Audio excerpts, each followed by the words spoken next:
Good morning అండి. ఈ వీడియోలో కనపడుతున్న గేదె వచ్చేసి మనకి నష్టపేట అండి. ఇది మేము తీసుకున్న గేదె.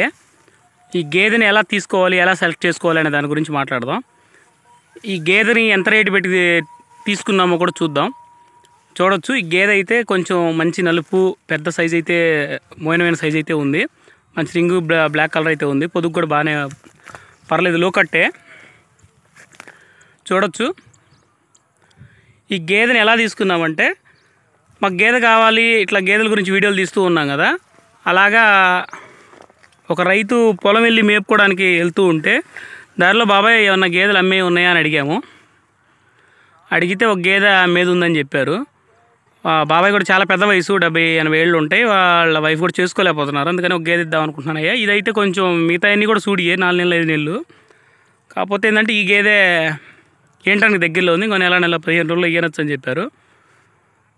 అయితే 80,000కి అయితే చెప్పారండి. రాంగపొంగ మేము బేరం ఆడితే 78, 76. మధ్యవర్తులు కూడా లేరు కదా, మీరు చేసుకునేవాళ్ళు కుర్రోళ్ళు, యువకులు అని చెప్పేసి, మన ఊళ్ళో ఒక చోట వాళ్ళమే అని చెప్పేసి, బ్రోకరు ఇంకొకళ్ళు కూడా కాదని చెప్పేసి, దీన్ని ఫైనల్గా అయితే మాకు 74.5కి అయితే ఇచ్చారండి. నాకు మల్లు బేరం కూడా ఎన్నికిచ్చారు కొంత. ఇది 74.5 పడిందండి. ఇది 74.5 పడుతుందా లేదా, అసలు ఇది ఎన్ని పాలు ఇవ్వచ్చు? నాకు రైతు చెప్పడం అయితే 4.5 పాలైందని చెప్పారు. ఇది అన్ని పాలు ఇవ్వచ్చా లేదా?